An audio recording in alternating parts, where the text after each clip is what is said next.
respiratory system буюу амьсгалын замын эрхтэн тогтолцооны хичээл маань эхлэхэд бэлэн боллоо. Амьсгалын эрхтэн тогтолцоо нь хос уушиг болон уушигын дагаар хүрэх гуурснуудаас бүрддэг. Уушигын дагаар дамжуулах гуурс нь цаашаа улан салааснаар хамгийн жижиг агаар бүхий орон зай болох цулцсан болж төгсдөг байгаа. Амьсгалын эрхтэн тогтолцоо нь агаар дамжуулах зам болон амьсгалын хэсэг гэсэн хоёр хэсгээс бүрддэг. Агаар дамжуулах замын онцлог нь гэвэл зөвхөн агаарыг цааш дамжуулах үүрэгтэй байдаг бол амьсгалын хэсэг маань болохоор агаарыг дамжуулахаас гадна хийн солилцоо явуулах үүрэгтэй байдаг гэдгээр онцлогтой байдаг. За агаар дамжуулах замд маань болохоор хамрын үндэ буюу nasal cavity, хамар залхуур буюу pharynx, түнх буюу larynx, мөөрсөө олоо буюу trachea, хос гол буюу анхдагч бронх орж байгаа байх нь. За амьсгалын хэсэгт маань болохоор амьсгалын бронхиол, за мөн terminal bronchial буюу төгсгөлийн бронхиол гэж байдаг. За цулцангийн зам болон цулцангийн уут, тэгээд цулцсан, цусны судас ордог байх нэ. За хамрын үндэ буюу nasal cavity нь болохоор дотор үндсэн 3 хэсэгтэй. Хамрын өвдөвч буюу nasal vestibule, амьсгалын хэсэг буюу respiratory region, за olfactory region буюу үнэрлэхүйн хэсэг. За vestibule маань болохоор энд харагдаж байгаачлаа хамрын үс харагдаж байна. За хамрын үсний маань үүрэг нь гэвэл агаартай хамт орж ирэх тоосон зэрэглэдэг гадны биетийг өөрт наалдуулж цааш амьсгалын хэсэг рүү оруулахгүй байх үүрэгтэй байдаг байна. За амьсгалын замыг маань бүрдүүлж байгаа epithelium cells буюу хучуур эдэд маань болохоор pseudostratified columnar cells буюу хуурамч давхар олон ягны бортон хучууруудаас тогтдог байгаа. За epithelium cells дотроо 5 төрлийн эсүүд байдаг. За үүнд болохоор ciliated cells буюу сормоостай эсүүд, goblet cells буюу хундгын эс, brush cells буюу эмжээртэс, small granule cells буюу өөрөөр Golgi cells, жижиг мөхлөгтэйс гэж явдаг. За basal cells буюу суурин эс. За мөн epithelium cells-ийн доор нь суур болж lamina propria буюу холбогчдын бүрхүүл байдаг. За энд нь болохоор elastic fiber буюу уян ширхэг, lymphocyte-тууд, elastic fiber буюу уян ширхгүүд, мөн lymphocyte, mast cells, blood vessels зэрэг бүцүүд ордог байна. За энэ дөрвөн дээр болохоор ciliated cells-ийн хэдүүлээ cilia харж болж байна. За cilia маань болохоор goblet cells болон mucous gland-удаас ялгарах салстыг гадагш туух үйлчилгээтэй байдаг байна. За үн дээр мөн goblet cells-уудыг харж болж байна. Goblet cells маань болохоор за хундгын хэлбэртэй байгаагийн шалтгаан нь гэвэл goblet cells-уудын салст нь өөрөө дээд хэсэгтэй хоримтлагддаг болохоор дээд хэсгэрээ илүү өргөс доогуур нарийнхан байдаг болохоор хундгын хэлбэрийг үүсгэсэн байдаг. За үүнээс гадна хэдүүлээ basement membrane-ийг харж болж байна.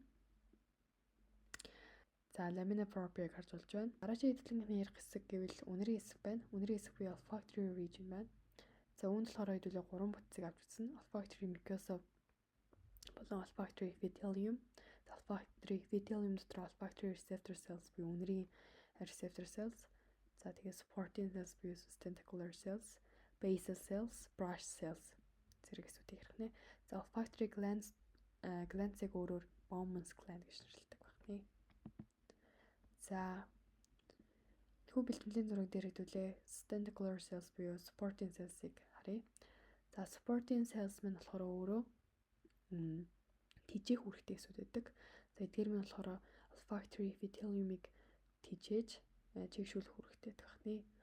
За ингэснээр яадаг вэ гэхээр үнэрийн молекулууд буюу olfactory molecules-ыг илүү уусч тэгээд үнэрийн нейронуудад танигдахад илүү төхөн болгож өгдөг гэдгээр онцлогтой байна. За эдгээр нэрээ тод яснаар бодож өгсөн байгаа нь харагдаж байна. За дараагийн эсүүд маань болохоор olfactory cells буюу нейронууд байна. За эдгээр нь болохоор bipolar neuron-аас тогтдог. За тэгээд энэ болохоор яг гол үнэрлэх мэдрэх үг хариуцдаг мэдрэлийн эсүүд байдаг байна. За дараач нь axonal process буюу аксонуудыг харж болж байна. За Bowman's gland-уудыг энд харуулсан байна. За Bowman's gland-ууд маань болохоор энд харагдаж байгаачлан айгуу тод бөөмтэй. Бөөм айгуу тодор бодогдсон эдгээр gland-уудыг харуулсан байна. За мөн basal cells-ыг харж болж байна. Basal cells мань өөрөө болохоор нэвтрүүлгийн үүдэл хэсэж явдаг. За эдгээрээс ер нь бол эпителиум эсүүд нь үүсдэг гэж ойлгож болох нэ. За доошлонгууд аксон харагдаж болж байна. За аксоноос гадна Bowman's gland буюу olfactory gland-ууд энд бөөн маш тодор будагдсан байгаагаар нь таньж болох нь. За арай будагдсан байгаа нь болохоор nerve буюу мэдрэл байна. За мөн vein мэдээж судас байгаа. За capillary vein. За olfactory region-ийн үндсэн бүтцүүд нь их харагдсан байна. За pharynx буюу залгуур хоолой. Залгуур хоолой нь болохоор хамрын үндий болон амны үндийг түнх улаан хоолойтой холбодог булчинлаг хоолой. За үүгээр болохоор агаар хоол хүнс аль алинд дамжин өнгөрөх бөгөөд ярих үед цуурайтах хавийг гарах үүргийг үүсгдэг байна. За larynx буюу түнх. За түнх нь болохоор амьсгалын доод замыг тагладаг мөгөөрсөн хүрээтэй цилиндр хэлбэртэй булчинлаг холбоос ахны. Түнх нь амьсгалын доод замыг хавхлаг буюу сфинктер бөгөөд дууны харьцаг гэж өөрөөр нэрлэгддэг. За шүрмэс булчингаар бэхлэгдсэн 9 ширхэг мөгөөрсөн хүрээгээр бэхлэгдсэн байдаг. За эдгээр 9 ширхэг мөгөөрсөн хүрээ нь болохоор 3 бие даасан хэсэг, 3 хос мөгөөрс гэж хуваагддаг байна. За энэхүү бэлтгэмжийн зураг дээр илүү авч үзвэл түнх маань болохоор ventricular fold буюу ховдлын зангилаа гэж үсгдэг. За мөн ховдлын зангилаа хамж ховдол өөрөө байгаа. За энд ховдол харагдаж байна. За ховдлын доотлолт болохоор vocal fold буюу дууны хөвч харагдаж байна. За энэ маань болохоор яг гол дуу яг үүсгэж байгаа. Үүсгэхэд оролцдог бас гол үүрэгтэй бүтэц захны. За үүнээс гадна vocal muscle лиг харж болж байна. За энд дөрвөлжнөр харуулсан байгаа хэсэг нь epithelium-ыг илүү тодруулсан байна. За ховдлын ханыг бүрдүүлж байгаа epithelium нь өөрөө болохоор stratified squamous epithelium буюу олон игний хавтгай очруудаас тогтдог байна. За олон игний хавтгай очруудад маань цаашаага аажмаар stratified columnar epithelium болж хувирсан байгааг харж болж байна. За харин 2 дугаараар заасан хэсгийг энэ томруулсан байна. За энэ дээр мөн адилхан stratified squamous epithelium болон stratified columnar epithelium-ыг харж болно. За үүнээс гадна pseudostratified epithelium-ыг мөн харж болох нэ. За мөгөөрсөн хоолойн давхарх маань болохоор үндсэн 4 хэсгээс бүрддэг. Эхнийх нь сас давхарх буюу mucosa. За хоёр дахь нь болохоор састын доод давхарх буюу submucosa. За дараачих нь мөгөөрсөн давхарх буюу cartilage давхарх. За гадаад давхарх буюу adventitia. За сас давхарх буюу mucosa нь болохоор хучуурид болон холбогчдоос тогтдог. Хучуурид нь болохоор өмнө ярьж байсанчлан ciliated pseudostratified columnar epithelium-аас тогтдог бөгөөд хучууруудын дахыг доотлолт нь холбогчдын бүрхүүл нь байждаг байна. За доошоо явгон submucosa давхарх. За састын доод давхар нь болохоор гол онцлог нь ерөөсөө маш олон гландууд буюу булчирхаануудыг агуулдаг. За доошоо явгон мөгөөрсөн давхар. За мөгөөрсөн давхар маань болохоор ойлгомжтой мөгөөрсийг агуулж байгаа. Гиалын мөгөөрсийг гиалын мөгөөрсийг агуулдаг. За эдгээрийг болохоор лакуна дотор байрласан хондросайтуудаар нь танилцуулах нэ. За гадаад давхар буюу adventitia нь болохоор маш олон ер нь бол холбогчдын бүрхүүл гэж явдаг.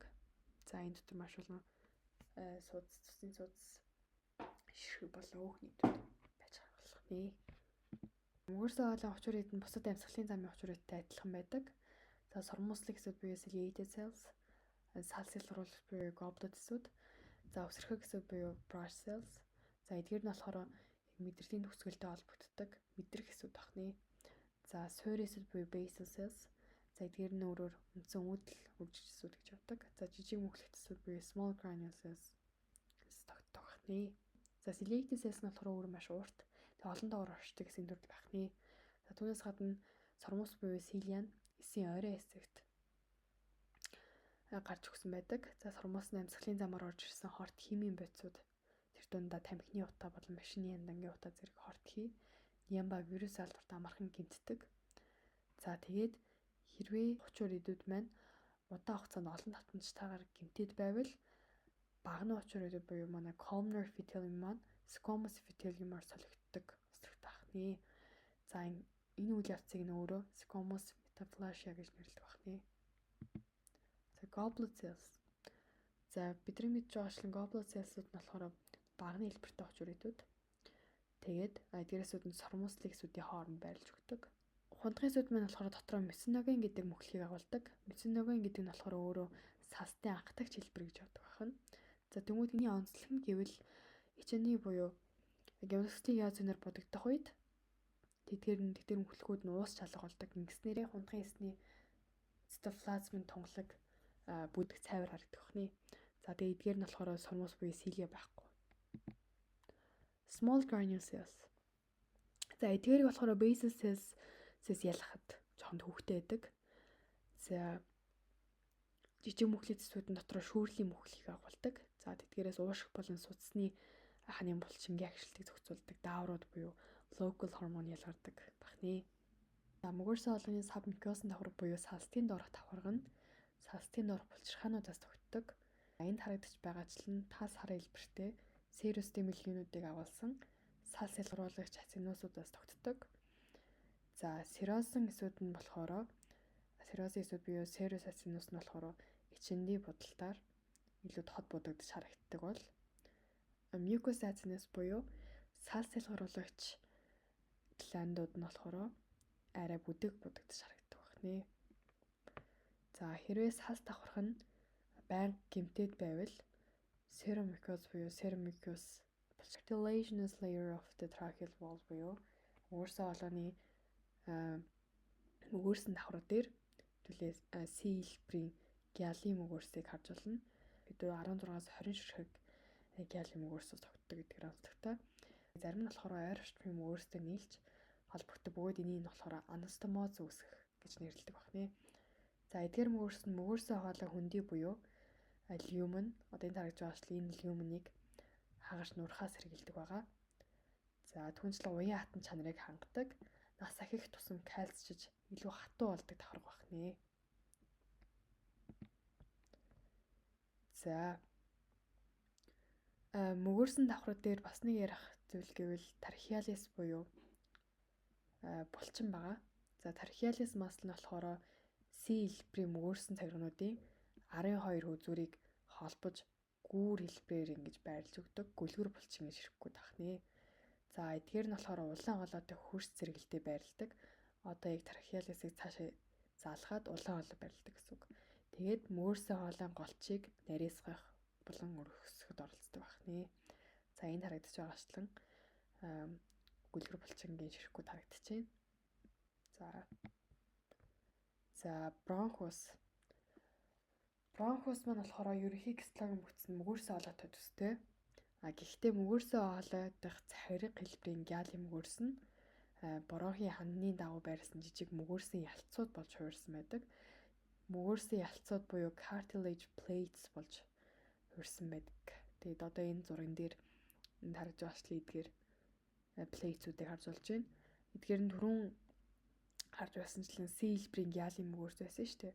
Одоо тэгмүүд энэ дээр болохоор C хэлбэрийн бүгжлэгдсэн хагас бүгжлэгдсэн хэлбэртэй гиалын мөгөрсийг харж болж байсан бол одоо энэ дээр болохоор яг тусдаа ингээд плейт буюу тавх шиг ингээд тусдаа байрласан cartilage plates-үүдийг харж болох нэ.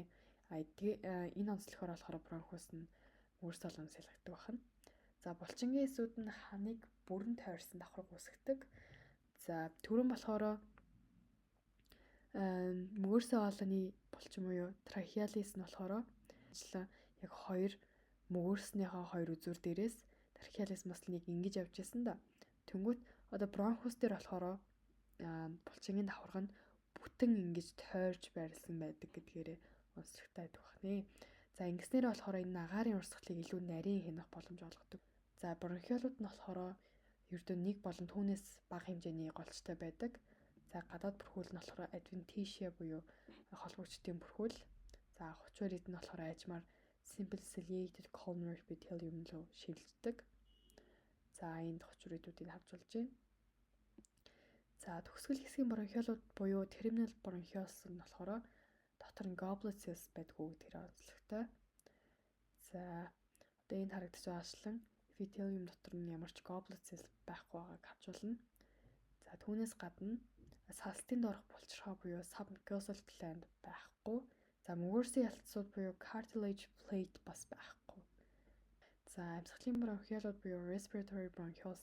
За эдгээрийн минь онцлог гэвэл түрүүний terminal bronchiolуудаар салгууд амьсгалын бронхиолууд нь алюмин шууд гадагшаага альвеол тоогоор шууд холбогдсон байгааг харж болно. Цулцсантайгаа шууд холбогдсон байгааг харж болно. Эргэн тойрондоо дүүрэн цулцсантай. За ингэснээрээ хийн солилцооны процесс эхэлдэг байна. За цулцангийн сувг. Цулцангийн сувг нь болохоор цулцсан болон цулцангийн уут болж салгаалдаг урт нарийн агаарын сувгуудыг хэлж байгаа. Эдгээр нь болохоор цаашлаад цулцсан болон цулцангийн уут болж салгаалж урт нарийн агаарын сувгууд болж салгаалдаг. За одоо энд харагдаж байгаачлан энэ даагтан цаашаа үргэлжлэнгүүтээ alveolar sac эсвэл alveolus болж дуусч байгаа гэдгийг харж байна. За цулцангийн уут буюу alveolar sacs нь болохоор олон цулцангаар хүрээлэгдсэн. За alveolar sac-ийг энд харж болж байна. За олон цулцангаар хүрээлэгдсэн нээлттэй орон зай бөгөөд агаар дамжих сүүлчийн цэг юм аа. За энэ хийн солилцоо хамгийн идэвхтэй явагддаг гэсэн байна. Alveolar epithelium буюу цулцангийн учрыг нь болохоор хоёр төрлийн учрыг байдаг. За энэ нь болохоор нэгдүгээр төрлийн цулцангиэсүүд буюу typhon alveolar cells гэж байгаа. За нэгдүгээр төрлийн цулцангиэсүүд буюу typhon alveolar cells нь хавтгай учрыг дээсээс тогтдог. За нэмгэн бүтцтэй болохоор цулцангийн гадаргуугийн ихэнх хэсгийг бүрдүүлдэг байна. За нэгдүгээр төрлийн цулцангиэсүүд нь болохоор өөрсдөө хуваагдах чадваргүй, төхөн сэргээхдэггүй тийм өсөлттэй байдаг байна.